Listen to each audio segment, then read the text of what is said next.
Before we begin, let's take a quick moment.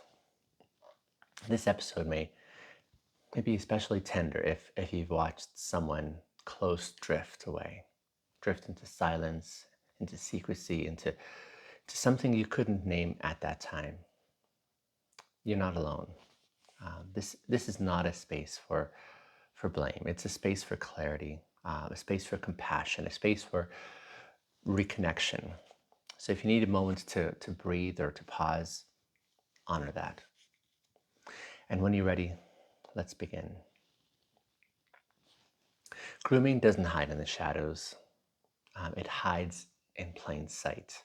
It hides in the way that he might shrug off questions, or in the way that she shifts her tone, or in the silence where there used to be a lot of chatter, or in the new language, or new obsessions, or new phrases that they never used to say. It hides in the room, like across the hall from you, perhaps, the one with the closed door and the glowing screens and the headphones. It hides inside the home, perhaps, not because families are careless per se, but because they don't know what to look for. See, that's the most dangerous part of manipulation. It it doesn't announce itself.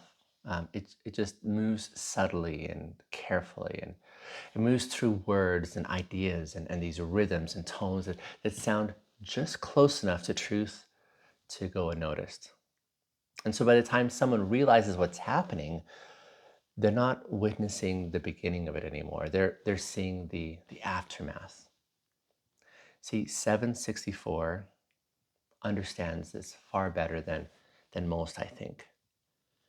Because 764 style of grooming doesn't rely on abduction or coercion. It really relies on this emotional drifting, a slow, barely detectable separation from one world into another. And it happens right in front of the people who love, like the person who's being targeted, the parents, the siblings, the friends and mentors, people who would do anything to help, but who are in essence left wondering, how did I miss this? But let's be clear, this is not about blame, right? It's more about visibility. Visibility only happens so when we name the patterns that keep people blind. So here's the first pattern I would pose for your consideration.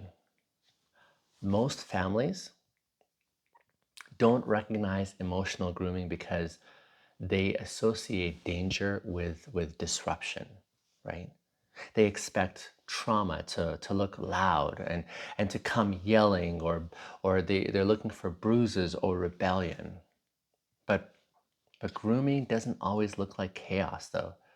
See, sometimes grooming looks like phrases like they're just spending more time alone, right? Or they're just going through a phase. Or he's just really into his gaming group. She's she's more private now. That's normal, right? Or at least at least he's not out drinking or getting into trouble. She said that she's just focused on her goals right now. So we gotta honor that, right?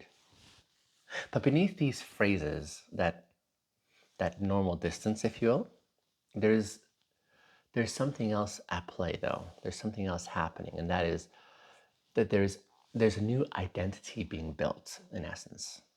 And the people who are closest to them will often miss it because they're measuring the connection by proximity, but not by presence.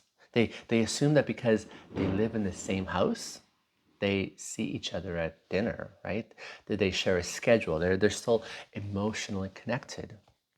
But emotional connection does not guarantee a shared space. Emotional connection is more nurtured by shared safety. And grooming thrives in the absence of safety. It creates an emotional void, if you will, and then it fills that void. with new voices and new scripts and new explanations. New loyalties are at play here. And that's why someone can look totally fine on the outside, but they can be completely absorbed in an ideology, perhaps, that is reshaping how they see love and how they see truth and identity and power and safety. And, and the longer that this grooming goes unrecognized, the more difficult, the harder it becomes to interrupt that cycle. And it's not because the groomer gets stronger, but more so because the relational trust between the target and their family gets weaker. And eventually, that person doesn't just feel emotionally distant anymore. They feel emotionally unsafe to be around, like the people who actually love them. And this is how 764 wins. They win by reframing family as blind, by reframing friends as naive, by reframing the outsiders as the oppressors, by convincing the person that only 764 gets it is those within that community. Only 764 tells the truth. Only 764 gives language. Only 764 understands the pain. And if no one sees what's happening, if no one intervenes with presence and not panic, that lie solidifies. That the person becomes emotionally loyal to the system that saw their pain first. So what can we do knowing this?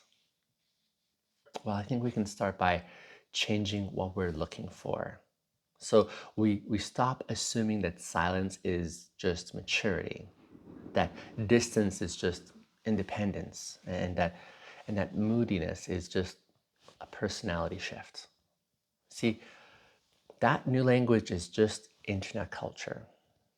That intense privacy is just a phase, right? These are things that we need to be looking for. None of these things are wrong on their own per se, but in combination, they can signal that there's something deeper at play, especially when this is combined with any of the following.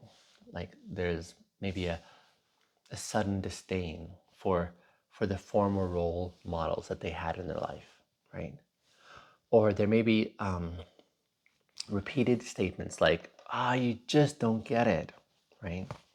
Or framing concern as an attack, or speaking in rigid black and white terms, right? Watch for like abandoning like previously valued relationships or beliefs with no explanation at all. Or adopting lingo or new language or logic that that sounds more rehearsed, or emotionally just shutting down when challenged. See, there's a reluctance to be around people who knew them before. There's intense identification with this new group in this season, or with a new ideology as well. And again, none of these signs alone proves grooming, but they are invitations to lean in, right? Not to interrogate, but to reconnect. Because the moment that we respond to confusion with control, we in essence push them further into the arms of counterfeit connection. And instead we have to respond with intimacy, with the kind of intimacy that says, I see you, I care, I'm not here to fix or force. I just want to be here to stay. And we have to respond with integrity, the kind of integrity that says, my actions will match my words. And I'm not going to demand transparency if I'm not offering any, right?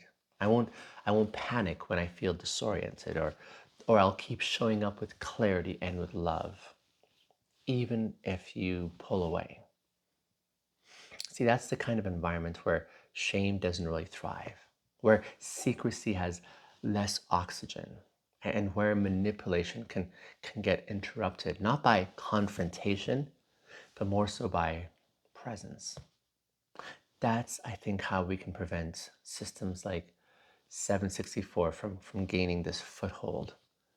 Because systems that harvest pain will always look for people who feel unseen. And when we stop seeing our loved ones clearly, when we leave space for counterfeits to do the seeing instead, that's where we find the concern. And that's where I think 764 got its name. Like 764 got its name from an actual node in early mapping of like one of these online grooming communities. 764 in essence was one of those spaces where pain just got amplified, and where boys and girls, men and women were lured through this shared sense of pain that they could relate to, where nobody saw the transformation until it was too late.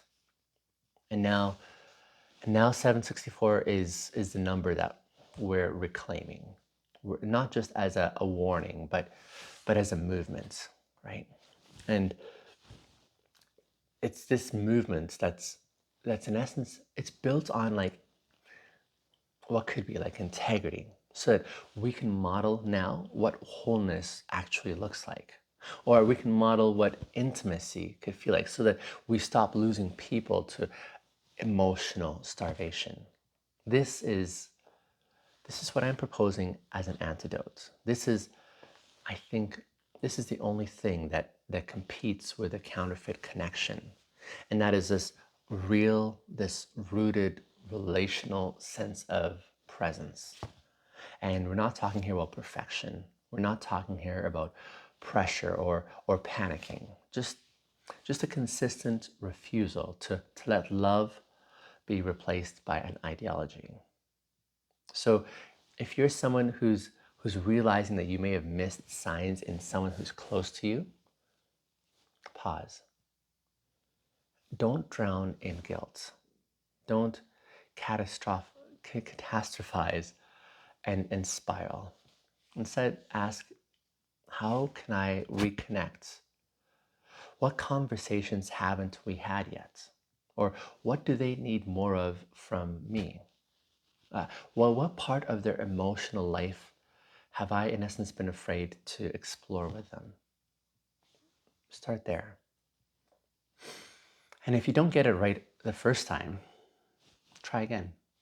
Let them know that you're learning. Let them know that you're not giving up, because it's not too late, I don't think. And even if they've gone deep into the grooming system, your presence still matters. It won't be instant, but it might be interruptive. And interruptive presence is sometimes, I think, the first step back towards this sense of freedom. Listen, if this episode is giving you some conceptualization or some sense of how to say what you've witnessed, tomorrow's episode will be really crucial, because the next episode, the title is When Loneliness Becomes Leverage. And in this episode, we're going to name how emotional isolation is in essence used as currency. How people don't just fall into manipulation, they in essence cling to it because they're desperate for connection. And how real intimacy without strings especially can in essence undo damage. But until then, don't stop looking. Don't stop naming. Don't stop offering the kind of connection that no system can counterfeit. I appreciate you listening in. I'll see you in tomorrow's episode.